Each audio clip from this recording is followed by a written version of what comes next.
에베소서 5장 22절부터 33절에 있는 말씀으로 큐티인 제목은 하나님의 큰 비밀입니다. 지혜 있는 자로 살려면 하나님을 경외하고 예수님을 알아야 합니다. 예수님을 아는 자는 십자가의 보혈로 구원받았음을 고백하잖아요. 구원을 위해 세월을 아끼라고 했는데 그렇게 하기 위해서는 내 뜻이 아닌 하나님의 뜻이 무엇인지를 먼저 이해해야 합니다. 그리고 주의 뜻을 알려면 항상 성령으로 충만해야 하는데 술로 대표되는 세상 문화에 빠져 방탕하게 살면 시간을 낭비할 수밖에 없습니다. 주의 뜻에 따라 살고자 날마다 말씀을 묵상하고 믿음의 공동체에 물어보며 성령님의 인도하심을 따르는 것이 성령 충만한 삶의 비결입니다. 성령으로 충만한 사람은 그리스도를 경외하므로 피차 복종한다고 했습니다. 권위에 눌러 마지못해 하는 것이 아니라 자발적으로 자기 자신을 낮추어 다른 사람의 구원을 위해 자원함과 기쁨으로 섬기는 사람이 되는 것이죠. 오늘 바울은 아내들은 교회가 그리스도에게 하듯 자기 남편에게 복종하고 남편들은 그리스도께서 교회를 사랑하셔서 자신을 주신 것처럼 자기 아내를 사랑해야 한다고 말씀합니다. 첫째는 아내들이여입니다. 22절입니다. 아내들이여 자기 남편에게 복종하기를 주께 하듯 하라. 그리스도를 경외함으로 서로 복종하라고 한 바울은 먼저 아내들을 향해 남편에게 복종하라고 권면합니다. 초대교회는 여성의 역할이 매우 중요하고 영향력이 있었지만 이런 변화 때문에 믿지 않는 사람들에게 오해를 사거나 복음이 전해지는 것이 방해받기도 했습니다. 바울은 이런 상황을 감지하고 아담과 하와의 예를 들어 남녀의 역할을 강조합니다. 복종하다라고 하는 이 말은 군사용어인데 무조건적인 순종을 말합니다. 남편이 여자의 머리인 것은 창조의 질서에서 찾죠. 창세기 2장으로 거슬러 올라가면 여자가 남자 다음에 만들어졌고 남자에게서 취하여 남자를 돕기 위하여 지음받았음을 볼 수 있습니다. 그러나 남자 또한 여자에게서 태어났기 때문에 남자와 여자는 서로 의존 관계라고 볼 수 있습니다. 여자 없이 태어나는 남자가 없지 않습니까? 다만 하와를 창조한 순서와 그리고 창조한 방식과 창조의 목적을 강조하는 것입니다. 여자의 머리에 무엇을 쓰라고 고린도 교회에 말씀한 적이 있죠. 그리고 교회에서는 침묵하라고 명령하기도 했는데 이와 같은 것들은 문화적인 요소라고 볼 수가 있습니다. 하지만 남편의 머리됨은 어떤 원리를 문화로 적용한 것이 아니라 바로 성경의 기초 원리라는 것이죠. 그렇다고 해서 남성 우월주의를 조장하는 것이 아닙니다. 창조의 질서를 설명하는 것입니다. 그리스도 안에서 이루어지는 새 창조는 타락으로 인해 왜곡된 남성과 여성의 관계를 회복하는 것입니다. 창조가 확립한 질서를 문화가 파괴할 수는 없지 않습니까? 23절입니다. 이는 남편이 아내의 머리됨이 그리스도께서 교회의 머리됨과 같음이니 그가 바로 몸의 구주시니라. 아내가 남편에게 복종하는 것은 남편이 아내보다 잘나고 남편의 의견이 늘 옳기 때문이 아닙니다. 예수 그리스도께서 교회의 머리가 되신 것처럼 하나님이 남편을 가정의 머리로 세우셨기 때문이죠. 하나님은 자신의 형상을 따라 남자와 여자로 창조했다고 했습니다. 남성과 여성은 평등하지만 동시에 서로 보완적인 관계라고 했죠. 서로 구별되지만 협력하지 않으면 안 됩니다. 진정한 자아 발견은 남성과 여성으로서 상대방을 무조건 의존하거나 무조건 모방하는 것이 아니라 자신의 역할을 위해서 최선을 다해야 하는 거죠. 유대인들은 여자를 비천하게 여겼습니다. 유대인의 아침 기도에는 유대인 남자가 매일 아침 기도할 때 세 가지를 기도하는데 첫 번째는 이방인으로 태어나지 않는 것 감사하고 종으로 태어나지 않는 것 감사하고 여자로 태어나지 않는 것을 하나님에게 감사한다고 합니다. 여자는 사람이 아니라 물건 취급을 받았죠. 여자에게는 법적 권리가 전혀 없고 남편이 마음대로 처분할 수 있는 재산에 불과했습니다. 헬라 사회에서도 마찬가지입니다. 여자의 지위가 더 열악했습니다. 아내는 남편과 교제를 나누는 사이가 아닙니다. 아내는 가정과 자녀를 돌보는 대상이고 쾌락과 교제의 대상은 다른 곳에서 찾았습니다. 하나님이 시작하신 새로운 사회에서 남편의 머리됨은 예수 그리스도를 바라보아야 제대로 알 수 있는 것이죠. 복종하라고 했을 때 예수 그리스도 없는 상황에서 복종을 강요하는 것은 성경의 견해가 아니라는 것입니다. 남편이 머리라는 말은 그리스도께서 교회의 머리됨과 관련이 있다는 것입니다. 몸은 머리이신 그리스도로부터 건강을 얻고 성숙하게 자라날 수 있는 모든 것을 공급받지 않습니까? 그리스도의 머리됨은 통제가 아니라 보살핌이고 지배가 아니라 책임을 나타내는 것입니다. 머리는 그 몸의 건강을 위해 최선을 다해서 몸을 돌보아야 하는 것이죠. 24절입니다. 그러므로 교회가 그리스도에게 하듯 아내들도 범사에 자기 남편에게 복종할지니라. 아내에 대한 남편의 머리됨이 교회에 대한 그리스도의 머리됨과 닮았다면 아내의 복종은 교회의 복종을 닮아야 합니다. 아내가 자기 남편에게 복종하는 것은 품위를 떨어뜨리는 일이 아닙니다. 아내의 복종은 생각 없이 하는 무조건적인 굴종이 아니라 남편의 보살핌을 감사함으로 받아들이기 때문에 하는 것이죠. 남편을 복종하고 존경하는 것은 개처럼 굽실거리는 것이 아니라는 것을 반드시 명심해야 합니다. 남편과 아내는 서로 자발적이고 자유롭고 기쁘고 감사하는 협력관계라는 것이죠. 교회와 그리스도의 관계로 부부관계를 보면 남편의 사랑과 보호와 공급에 아내의 복종은 아름다운 것입니다. 그리스도의 몸된 교회가 예수 그리스도의 말씀에 복종하지 않으면 교회는 어떻게 될까요? 분열되고 무너지겠죠. 가정도 마찬가지입니다. 상대방의 인격이 아닌 역할에 그리고 질서에 순종할 때 하나님은 교회를 세우신 것처럼 우리 가정도 세워주실 것입니다. 적용 질문 드립니다. 아내로서 남편에게 복종의 언어를 사용하고 있습니까? 나에게 주어진 역할과 질서에 따라 가정에서 순종해야 할 일은 무엇입니까? 둘째는 남편들아입니다. 25절부터 27절까지입니다. 남편들아 아내 사랑하기를 그리스도께서 교회를 사랑하시고 그 교회를 위하여 자신을 주심같이 하라. 이는 곧 물로 씻어 말씀으로 깨끗하게 하사 거룩하게 하시고 자기 앞에 영광스러운 교회로 세우사 티나 주름 잡힌 것이나 이런 것들이 없이 거룩하고 흠이 없게 하려 하심이라. 아내의 의무가 복종이라면 남편의 의무는 사랑입니다. 바울은 남편들에게 아내에게 친구의 사랑인 필레오가 아니라 강력하고도 희생적인 아가페 사랑을 해야 한다고 말입니다. 헬라 문화에서는 서로 사랑한다고 해도 남편과 아내 사이는 이 아가페 사랑을 주고받는 사이가 아닙니다. 이런 것들을 말한 적이 없습니다. 그냥 최대한 사랑한다고 해도 그냥 친구의 사랑인 필레오 사랑만 주고받을 뿐이죠.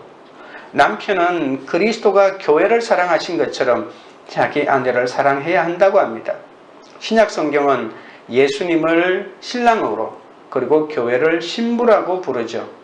하늘의 신랑인 예수님은 이 땅의 아내인 교회를 위해 희생적인 사랑을 합니다. 이 땅의 남편들이 본받아야 하는 것은 바로 이것입니다. 신부인 교회를 헌신적으로 사랑하는 모습을 오늘 본문에서는 5단어로 보여주죠. 사랑하시고 자신을 주시고 깨끗하게 하시고 거룩하게 하시고 그리고 자기 앞에 세운다고 이렇게 5가지로 말합니다. 그리스도가 교회를 보살피는 것은 과거로부터 미래의 영원까지의 순서를 단계별로 보여준다고 할 수 있죠. 그리스도는 교회를 사랑하셨기 때문에 자신을 주시기 위해 이 땅에 오시지 않았습니까? 그리스도가 자신을 주신 것은 십자가의 죽음을 말하는 거죠. 예수 그리스도는 십자가의 보혈로 교회를 구원하셨습니다. 자신의 몸된 교회를 거룩하고 흠없게 하려고 자기를 버리신 것이죠. 그래서 하나님께서는 이 교회를 자신 앞에 온전하게 세울 것입니다. 예수 그리스도 이런 사랑이 없었다면 교회는 존재하지 못합니다. 예수님은 왜 십자가에서 자신을 주셔야만 했을까요? 오늘 본문에 있는 이유를 찾는다면 교회를 깨끗하게 하여 거룩하도록 하기 위해서입니다. 깨끗하게 하는 것은 우리가 처음 회개하고 예수님을 믿을 때 받게 되는 정화나 또는 죄를 씻는 것을 말하죠. 물과 말씀으로 씻는 것은 마술이 아니라 세례식을 언급한다고 볼 수 있습니다. 깨끗하게 해주겠다는 약속과 성령 안에서의 새로운 삶을 약속하는 것입니다. 신부를 물과 말씀으로 깨끗하게 한 후에 거룩하게 하고 마침내 자기 앞에 세우는 거죠. 교회도 마찬가지입니다. 거룩하게 하심은 성령께서 우리 가운데 내주하셔서 그 성령의 능력으로 우리의 성품과 행동이 예수님을 닮아서 결국은 거룩해 나가는 성화의 과정을 거치게 하는 거죠. 그래서 마침내 온전한 형태로 주님 앞에, 하나님 앞에 세우는 거죠. 그러니까 우리가 예수를 믿고 난 다음에 우리가 거룩함을 받죠.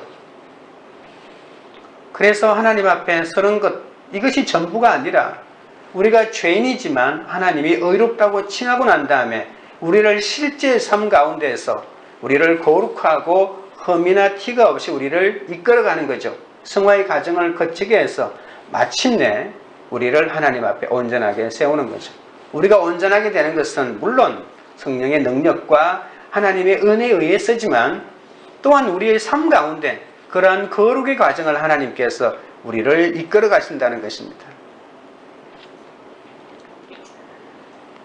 여기에 세운다라고 하는 이 세우심은 종말에 그리스도가 교회를 자신에게 데려가기 위해 다시 오실 때 일어나는 일이라는 것을 알 수 있죠. 주님은 재림 때 교회를 영광스럽게 세우실 것입니다. 이 영광이라고 하는 말은 하나님의 숨겨진 존재가 빛을 발하는 것을 말하죠. 교회의 참된 본질이 분명해지는 것입니다. 지상에서 교회는 종종 더럽고 추한 누더기를 걸치고 멸시와 핍박을 받습니다. 하지만 언젠가 그리스도의 신부인 본연의 모습으로 점이나 주름이나 다른 어떤 손상된 모습도 없이 거룩하고 흠이 없는 아름답고 영광스러운 모습으로 드러날 것입니다. 그리스도는 교회를 이렇게 만들기 위해서 지금도 일하시고 계십니다. 신부는 스스로 아름답게 만들지 못합니다. 신부를 자기 앞에 세우기 위해 애쓰는 것은 바로 신랑이잖아요. 신부를 위한 신랑의 이런 사랑과 자기 희생이 마침내 신부를 온전한 영광 가운데 다시 세운다는 거죠. 그러니까 예수님은 한번 십자가에 달리고 부활하고 난 다음에 우리의 관계 끝, 이것이 아닙니다. 지금도 하나님의 보좌의 우편에서 우리를 위해서 끊임없는 중보자의 사명을 감당하지 않습니까? 그러니까 예수님을 남편에 비유한 것은 남편은 끊임없이 아내의 온전하게 세워짐을 받기 위해서 끊임없이 보살피고 사랑하고 도와줘야 된다는 것을 말하고 있는 것이죠. 신부를 위한 신랑의 사랑과 자기 희생이 마침내 신부를 온전한 영광 가운데 세울 것입니다. 28절입니다. 이와 같이 남편들도 자기 아내 사랑하기를 자기 자신과 같이 할지니 자기 아내를 사랑하는 자는 자기를 사랑하는 것이라. 교회의 머리는 이 교회의 신랑 되시는 그리스도죠. 그는 머리라고 갑질을 하지 않습니다. 오히려 교회를 섬기기 위해 그리스도께서 간절히 바라는 모습을 갖추도록 오히려 자기를 희생하셨죠. 이와 마찬가지로 남편도 아내를 짓밟거나 짓누르고 아내가 본연의 모습으로 갖추어지는 것을 막기 위해 머리대물을 사용해서는 절대 안 됩니다. 남편이 아내가 복종하는 것을 당연히 여겨 스스로 통치자가 되려고 한다면 그 가정은 무너지고 말 것입니다. 오히려 아내를 위해 자기의 모든 것을 주어야 합니다. 아내가 하나님 아래서 온전한 잠재력을 개발하고 더욱 온전히 하나님에게 어울리는 영혼으로 살아가도록 도와줘야 하는 거죠. 남편은 사랑의 언어로 아내의 티나 주름 잡힌 것을 덮어주고 자기 몸을 사랑하듯이 아내를 사랑해야 합니다. 그리스도의 사랑이 끝이 없는 것처럼 아내를 끝까지 사랑하는 것이 하나님이 남편들에게 주신 명령입니다. 적용 질문 드립니다. 남편으로서 아내에게 사랑의 언어를 사용하고 있습니까? 내가 그리스도의 사랑으로 끝까지 사랑해야 할 사람은 누구입니까? 셋째는 교회에게 함과 같이입니다. 29절 30절입니다. 누구든지 언제나 자기 육체를 미워하지 않고 오직 양육하여 보호하기를 그리스도께서 교회에게 함과 같이 하나니 우리는 그 몸의 지체입니다. 우리는 그리스도의 위대한 사랑을 완전히 알 수 없습니다. 어떤 남편도 이 사랑의 기준대로 현실 가정생활에 적용할 수는 없겠죠. 하지만 우리는 일상의 체험을 통해 아내는 그렇게 사랑하기 힘들지만 자기 자신은 얼마나 사랑하고 있는지 알 수 있지 않습니까? 그래서 예수님이 말씀하신 황금률처럼 우리가 대접받고자 하는 대로 다른 사람을 대접해야 한다고 말하지 않았습니까? 우리는 언제나 자기 육체를 미워하지 않고 오직 자기 육체를 양육하고 보호하지 않습니까? 자기 육체를 먹이고 옷 입히며 돌보는 것이죠. 남편에게 이처럼 자기 육체에게 하듯이 아내를 양육하고 보호하라고 이렇게 권면하는 것은 매우 중요한 것이죠. 그래서 오늘 본문은 아니 왜 남편이 아내에게 자기 자신에게 하는 것처럼 그렇게 해야 되냐고 그 이유를 밝히는데 그 이유가 뭡니까? 30절에 있죠. 한마디로 말하면 그 이유는 아내와 남편은 사실은 한 몸이라고 말합니다. 부부관계는 육체의 연합뿐 아니라 인격의 연합까지 상징합니다. 남편과 아내가 이처럼 서로 깊이 하나가 될 때 참으로 자기 아내를 사랑하는 자는 자기를 사랑하는 경지에 도달하게 되는 거죠. 31절 32절입니다. 그러므로 사람이 부모를 떠나 그의 아내와 합하여 그 둘이 한 육체가 될지니 이 비밀이 크도다. 나는 그리스도와 교회에 대하여 말하노라. 신부인 교회를 위한 그리스도의 희생적인 사랑과 남편이 자기 몸을 사랑으로 돌보는 것은 같은 것이라고 말하고 있습니다. 그리스도는 우리를 당신의 몸에 통합시키고 우리가 분해될 수 없는 깊은 유대감으로 연합하여 당신의 일부가 되도록 하셨죠. 하나님이 혼자 살고 있던 아담에게 돕는 배필인 하와를 허락하신 것처럼 우리 가정에도 각자에게 맞는 배필을 허락하신 겁니다. 창세기 2장 24절처럼 그 둘이 이제는 한 육체가 되는 이 비밀이 정말 크다고 말하는 거죠. 이 비밀 가운데는 성적인 연합의 신비와 신성도 포함되어 있을 것입니다. 그리고 그리스도와 교회에 대하여 말하는 것처럼 그러한 인격적인 깊은 연합도 있습니다. 남편과 아내의 연합은 교회의 연합과 같습니다. 머리 대신 예수 그리스도와 교회의 지체인 우리가 한 몸이 되는 것이 바로 이 구원의 핵심이자 가장 큰 비밀 아닙니까? 그러니까 그리스도와 교회가 하나 되는 이 신비를 모르는 일반 사람은 아내와 남편의 이 긴밀한 연합을 육체로밖에 이해할 수가 없거나 또는 어떤 목적을 이루기 위한 하나의 원리 정도로만 생각할 수밖에 없는 것이죠. 그러니까 부부관계, 이 가정에서의 남편과 아내의 역할은 교회와 그리스도의 이러한 긴밀한 사랑의 관계를 이해할 때만 그 제대로 된 의미를 밝힐 수 있다는 것이죠. 그러니까 부부관계에서도 이 복음이 얼마나 중요한지 모릅니다. 교회와 그리스도의 연합은 그리스도의 몸 안에서 이루어지는 유대인과 이방인의 연합에서 절정을 이룹니다. 결혼관계를 교회가 그리스도 안에서 그리스도와 함께 연합하는 것에 대한 아름다운 모델이라고 바울이 지금 말하고 있는 것이죠. 한 몸은 새 사람이 되는 것과 같습니다. 바울은 에베소서에서 교회에 대하여 이렇게 말합니다. 교회를 몸이라고 말하고, 교회를 건물이라고 말하고, 교회를 신부라고 표현하는데, 그러나 이 세 가지 표현에서 가장 중요한 것은 모두 그리스도와 연합되어 하나라고 하는 것을 강조하고 있습니다. 33절입니다. 그러나 너희도 각각 자기의 아내 사랑하기를 자신같이 하고 아내도 자기 남편을 존경하라. 존경이라고 하는 말은 문자적으로 두려움이란 말이죠. 대상에 대한 단순한 존경에서부터 시작해서 경외하거나 또는 흠모에 이르기까지 온갖 형태의 두려운 감정을 말하는 것입니다. 바울은 사랑과 복종이라는 말로 시작했다가 이제 사랑과 존경이라고 하는 말로 끝을 맺습니다. 우리가 남편들에게 바라는 사랑은 아내가 하나님이 의도하신 존재가 될 수 있도록 희생하고 섬기는 것이죠. 하나님에게 가장 잘 어울리는 영혼으로 그 상대방을 세워주는 것이 남편이 해야 될 일인 것이죠. 아내들에게 요구하는 복종과 존경은 남편의 사랑에 대한 반응이라고 하는 것이죠. 남편도 하나님이 리더십을 주셔서 의도하셨던 모습의 존재가 되어야만이 아내에게 그러한 양육과 보살핌을 줄 수 있는 것이죠. 아내의 복종과 남편의 사랑은 교회를 사랑하여 자기 자신을 주신 그리스도를 따르는 증거이기도 합니다. 이처럼 가정은 하나님이 구원을 위해 연합하게 하신 공동체입니다. 그러므로 모든 가정은 반드시 지킬 만한 가치가 있다는 것을 명심하셔야 합니다. 적용 질문 드립니다. 내게 허락하신 가정을 통해 그리스도와 교회에서 주신 하나님의 큰 비밀을 깨닫고 있습니까? 기도드리겠습니다.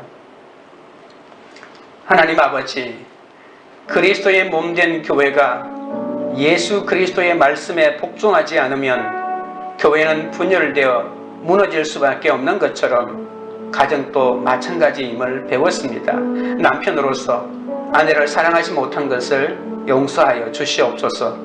상대방의 인격을 보고는 존경도 사랑하려고 애쓰지 않게 하시고 그 역할과 질서에 순종함으로 가정을 세워가게 하여 주옵소서. 자신의 몸된 교회를 거룩하고 흠이 없게 하려고 자기를 버리신 예수 그리스도의 사랑을 기억하게 하시고 나도 한 몸된 지체를 사랑하기 원하옵니다. 남편으로서 아내의 언어로 아내의 티나 주름 잡힌 것을 덮어주고 자기 몸을 사랑하듯이 아내를 사랑하게 하옵소서. 그리스도의 사랑이 끝이 없는 것처럼 아내를 끝까지 사랑하는 것이 남편인 나에게 주신 명령임을 잊지 않게 하옵소서. 아내를 사랑하는 것이 곧 나를 사랑하는 것이라는 이 말씀의 진리를 알게 하시고 하나 되는 육체의 비밀을 깨닫는 은혜를 허락하여 주시옵소서. 그리스도와 교회에게 주신 하나님의 큰 비밀을 깨달아 구원을 위해 끝까지 가정을 지키게 하옵소서. 그리스도의 한몸된 지체인 북한의 성도들에게 먹을 양식을 주시고 끝까지 믿음으로 인내하도록 붙잡아 주옵소서. 광교 우리들 교회 가정마다 말씀으로 회복되게 하옵소서. 아내는 남편에게 복종의 언어를 사용하고 주어진 역할과 질서에 따라 순종하는 아내가 되게 하옵소서. 남편은 아내에게 사랑의 언어를 사용하고 그리스도의 사랑으로 끝까지 사랑하는 남편이 되게 하옵소서. 아내의 복종과 남편의 사랑이 교회를 사랑하여 자기 자신을 주신 그리스도를 따르는 증거임을 깨닫게 하옵소서. 가정은 하나님이 구원을 위해 연합하게 하신 공동체임을 알고 모든 가정은 반드시 지킬 만한 가치가 있다는 것을 알아 가정을 지키는 우리들이 되도록 인도하여 주시옵소서. 예수님의 이름으로 기도드립니다. 아멘.